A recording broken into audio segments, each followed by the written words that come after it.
Welcome to Franchise Marketing Radio, brought to you by SeoSamba. Comprehensive high-performing marketing solutions for mature and emerging franchise brands.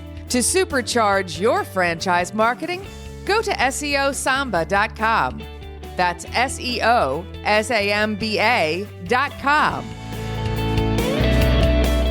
Lee Cantor here, another episode of Franchise Marketing Radio, and this is going to be a fun one. Today on the show, we have Spencer Packer with 360 Painting of Kennesaw. Welcome, Spencer. Hey, thank you. I appreciate you having me. Well, I'm excited to learn what you're up to. Tell us a little bit about 360 Painting. How are you serving folks? So we are a painting business. We do exterior and interior painting, both for commercial and residential sectors. We also do fences, decks, garage floors, concrete staining. So anybody, whether they're commercial or residential, they need some painting work done. That's where we come in. So now, tell us a little bit about your backstory. You're the franchisee in Kennesaw. Correct. Were you always interested in painting? So I've always been interested in owning and running my own business, just a little slow to act on it. I actually worked for the government, actually for the CIA for a number of years out of graduate school. Did that, was away from the family for a long time, and returned, did some work for Target as well as the Home Depot. Just kind of always had that dream to want to run and own my own business. Finally decided to act on it and really look to this type of business. Fell in love with Premium Service Brands, which is the company that owns 360 Painting. Just had a great business model, easy to scale, and but I've done painting. I've done a lot of that in my life, so it looked something I was pretty good at and could feel like I could excel from a customer service perspective. So now walk me through kind of the thought process when you decide, okay, want to do something else. I've been working, with these large enterprise businesses over the years, and now I want to venture out on my own.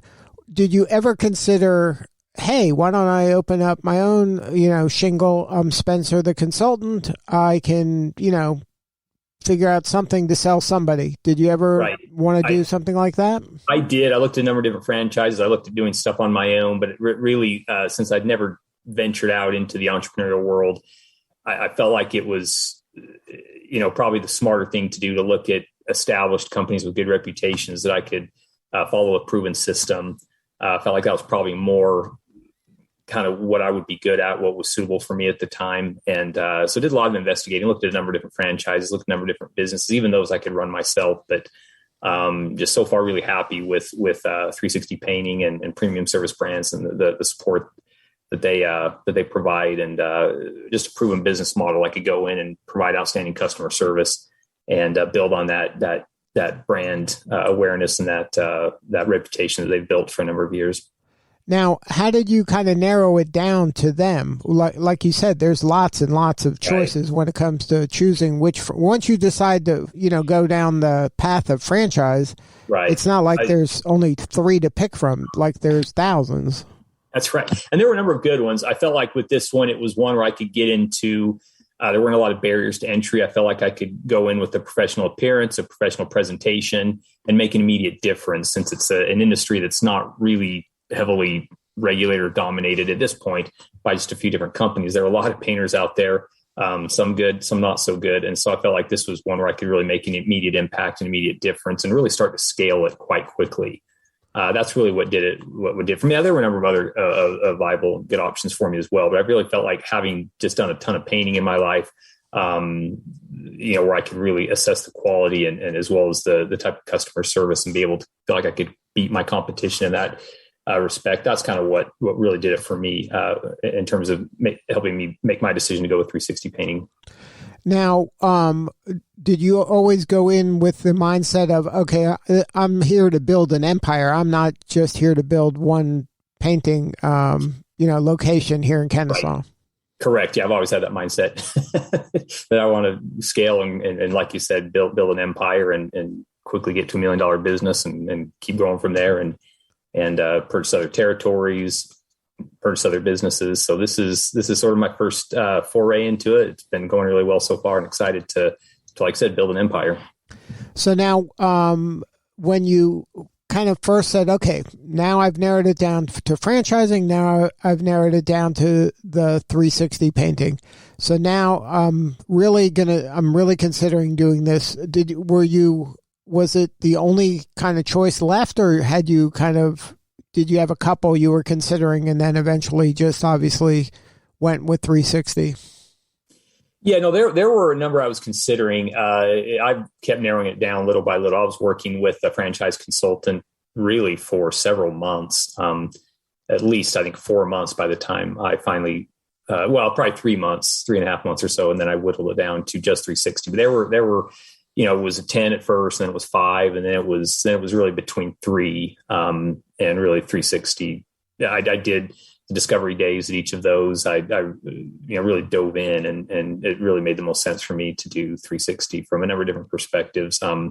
Just feeling like my ability to become profitable, make a difference in the community, really, sell my business and establish my reputation early on. I felt like 360 was the one that was going to be the best fit for me. And I, having done that for a few months, I feel even stronger about that. So now, when you were going through the narrowing down process, what were some of the things that after you as you're doing that process, you're obviously educating yourself of what's out there and how people present themselves, and things probably started going, okay, this is a red flag or this is a must-have. Can you share a little bit about what are some of the red flags for you and what are some of the must-haves? Well, for me, the red flags were if it takes a while to be profitable. If I looked at as I'm looking at KPIs, as I'm looking at some of the documents and from some of the franchisees and looking how long it takes for them to become profitable. Really, it was one thing to create a great revenue stream for 360 and ultimately for premium service brands. But I wanted to kind of be like, okay, how soon can I be profitable? What are my margins? So I wanted to see, what is my ability to become profitable. That was one. I think two, just the level of support, hearing from other franchisees, but I didn't get a sense that they were receiving outstanding support from the parent company or from the franchise, and that they were kind of there every step of the way to kind of get them moving with the right help, marketing, production, just the administrative staff, providing financial, help, not in terms of like necessarily financial assistance with loans, but with regards to bookkeeping and just some basic business principles that'll help the franchisee become successful. So I really sensed that was there were some red flags there when I was looking at some of the other businesses and talking to some of the franchisees, and just felt like, I can tell they're frustrated. I can tell they're inundated and they're not necessarily getting the support they need from the parent company or the franchise. So I think too, just the amount of debt some people are taking on. I think also just the level of, kind of feeling weighed down when they initially go into this franchise. I did, obviously with 360, it's one where it's a painting business. So there's not in comparison, there's not a ton that goes into it in terms of the franchise fee. I mean, it's less than most. There's not as many barriers to entry. So really for me, the red flags were, things that I felt like were going to preclude me from becoming profitable quickly, as well as just not providing me the level of support in terms of both marketing, bookkeeping, any kind of level of support that I needed to be successful. Now, did something happen where you were like, okay, I get this. This makes perfect sense. This is the one for me. Like, was there something that was like an epiphany moment for you that you were like, okay, I'm in the right place. These are my people? I don't know if there was necessarily one. I think it was just talking to the franchisees one-on-one, and even going out and I had lunch with a couple of them, and just really getting a sense of their day-to-day activities and being like, okay, can I do this? Is this something that, do you have to really just sort of just get lucky? Do you have to just sort of be just the exact right personality? Is there something super unique to a successful franchisee, or is it something that I feel like not only but a lot of people can do just by putting in a lot of hard work and following the system? And so I think after probably talking to my third franchisee, and this was in the midst of going to the discovery days too, and getting to know the team up there in Charlottesville, Virginia, that would be supporting me. And so I think all those kind of combined, I guess really once I took my wife up to discovery days and also had her meet with a couple of the franchisees, once she was on board, because she's a little harder to convince, more conservative, in terms of not wanting to take chances. She was really, once she was kind kind of convinced, like, yeah, this is going to be a good deal for you. That's, I guess that, even though I was convinced, that really is what I guess was the biggest aha or decision maker for me, is like, okay, if she's really excited about it and she's into it, then this is a no brainer. We got to do it. So now you go through the process, you sign on the dotted line, and then you're off and running. So you went live early this year, right? Mid-February, correct. So now, okay, it's day one or day zero. What are you doing to ensure a successful launch, and what are they doing for you to ensure a successful launch? So I have weekly calls with my coach. We have a coach there that really looks at all of our KPIs. They're looking at all of our performance indicators, our metrics. How many estimates are we doing each week? How many leads are we getting each week? How many jobs are we getting each week? What's our average job size? What are the COGS, the cost of goods sold? What kind of customer feedback are you getting? So we have a number of different systems. One of them is Listen 360, and we get feedback from every person we do a painting job for, and they provide detailed feedback on what kind of job we're doing. Also too, I have a call periodically with our marketing director to kind of go over just the cost per lead, the cost per estimate, the cost per job, how much I'm spending versus how much I'm getting back in it. So there's a lot of support, and they have a number of different programs. Right now I'm using Scorpion for my website and Google marketing. I'm using a bunch of different lead aggregators, a company called Ularity. I'm also using a company called Prolio to really just do a lot of social media ads for me to get the word out. I've also joined a BNI network. Also, I've been in with the Kennesaw Business Association, been out there to get my name and our business profile out, doing some events there. So really a lot is, I've spent probably even more than the recommended amount of marketing. We are asked to spend a certain amount in the first 3 months. I've gone even above and beyond that, just to really kind of push hard at first to get our name out, what we do, our reputation. And then we have a referral program too that we use with the customers. And so we certainly use that extensively, but it starts with the coaching call that we get each week and really going over everything that's working for us, how much money is being allotted to it, and to make sure we're on target, not only to generate revenue and generate sales, but more importantly, to make sure we're profitable and we're not just earning money, but going bankrupt in the process by doing some foolish things. Now, you mentioned that kind of that level of support was important to you, and that level of, kind of watching your back as you progress. Right. It sounds like the coaching is helpful as an accountability partner. Are they giving you kind of levers that you can consistently pull that are going to bubble up the leads you need in order to make the sales you need? Like, do you feel confident that if I do these 3 things every day, then success eventually it has to happen? Well, they are, and I've already seen that. I feel like I've been pretty successful. We're starting up in this area, brand new.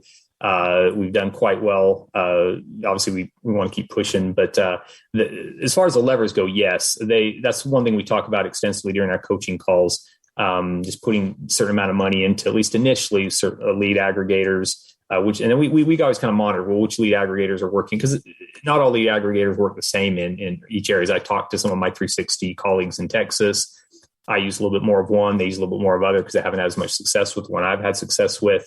So that is a little bit region specific. And then also varying success related to some of the business networking groups that you associate with. So we do kind of look at that, and we have reports that we kind of dive into extensively to see what, how many jobs have come from certain marketing campaigns.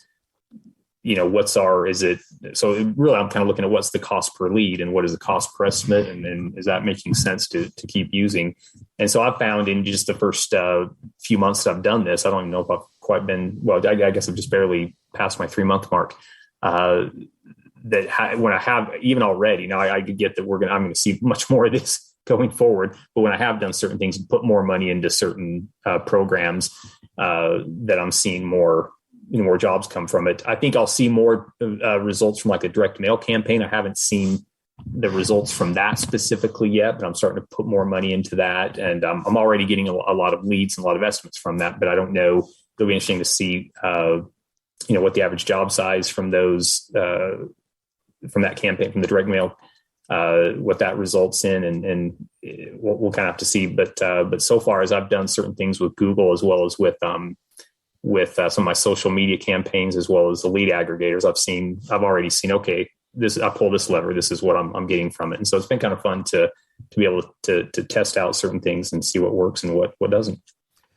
Now, as you kind of progress in the business, is it primarily a B2C play? Is it like you're doing residential homes, or is it a B2B play as well, where you're going into businesses and doing work there? It is a B2B play. I've done a little bit of that, but it's mostly to start out. And this is kind of the advice from my coach, as well as some of the others there at 360 up in Charlottesville, is to start out mainly with residential and with just the customer. So I've been primarily targeting and marketing to new homeowners or people moving. As obviously they're going to, but I have been working a lot too with real estate agents.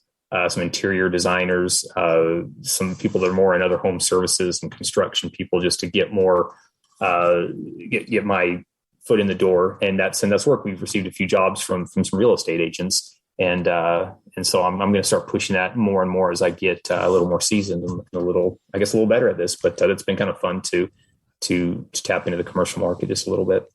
Now, when you're starting a venture like this, or any kind of venture really, is getting those first wins. How was that to your family, to your team? Like when you first got that first estimate, or the first person that's, was a sale, or the first person that referred you to another sale, like how has that been in terms of in your career? You've had wins.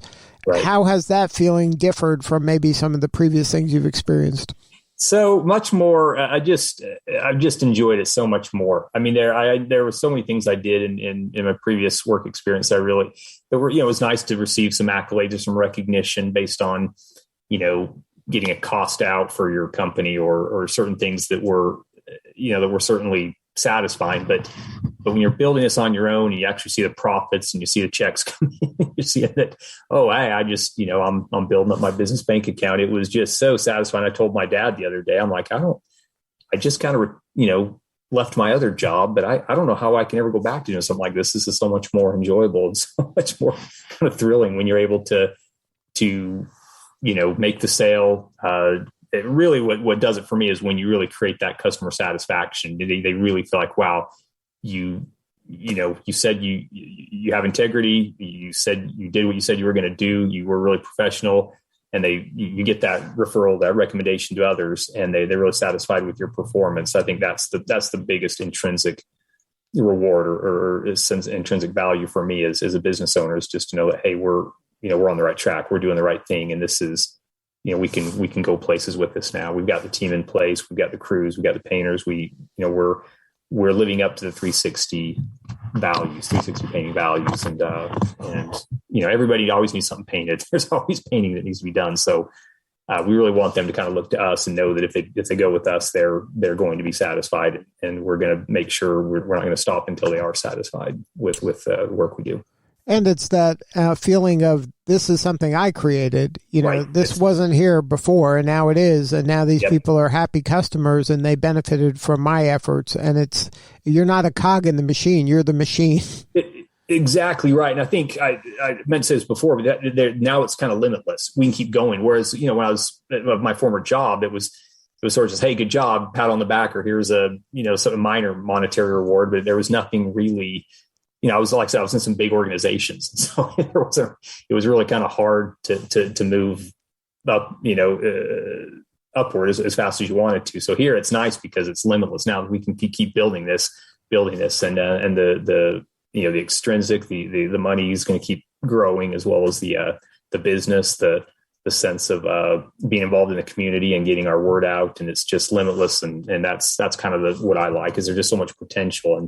And it's not like, hey, good job, here's your limited bonus check, or here's your plaque, or whatever it is. We can really grow this and make a lot more money and establish a greater and greater reputation.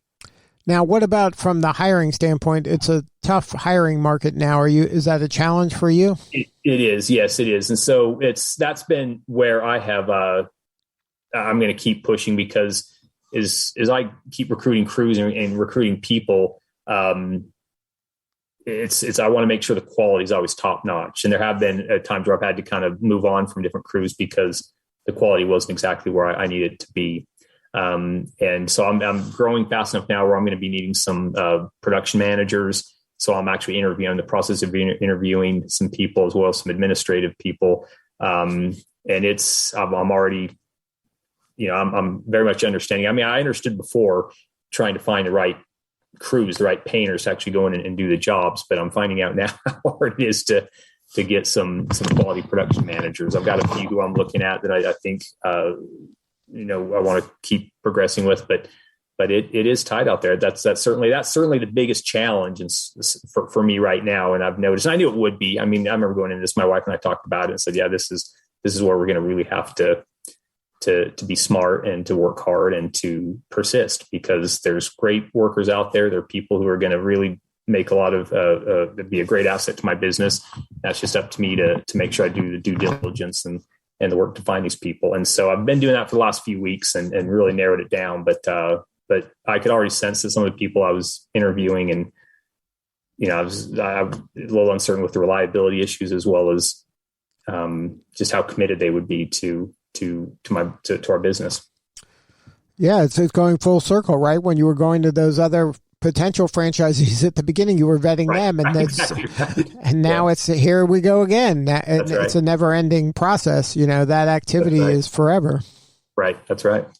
Especially if you want to be, that high-quality provider. You're not trying to do any job for any money. You're trying to do good work every time. So it takes a special person to deliver. Yep, correct. And that's where we feel some pressure, is to make sure we have people that are always going to deliver for us, and kind of what we promise and what our reputation is. We want to make sure that every single person that's associated with this business, with my business, has that vision, and will. Some customers are always going to be, a little harder to satisfy than others, but that's our goal. We're always going to still make sure we satisfy them with the highest quality work possible, and want to make sure whoever we have on board is committed to that. Well, congratulations on all the success. If somebody wants to learn more, what is the website? It's just 360paintingofkennesaw.com. Anyway, they can find me. My name's Spencer Packer. We're kind of everywhere over on the internet now. But just 360 Painting. That's actually, I'm sorry, 360painting.com/Kennesaw. Yeah, I'm sure if they get to 360painting.com, they'll be able to find you. Correct. Well, thank you again for sharing your story. You're doing important work, and we appreciate you. Hey, thank you so much. Sure appreciate you having me. Thank you so much. All right, this is Lee Cantor. We'll see you all next time on Franchise Marketing Radio.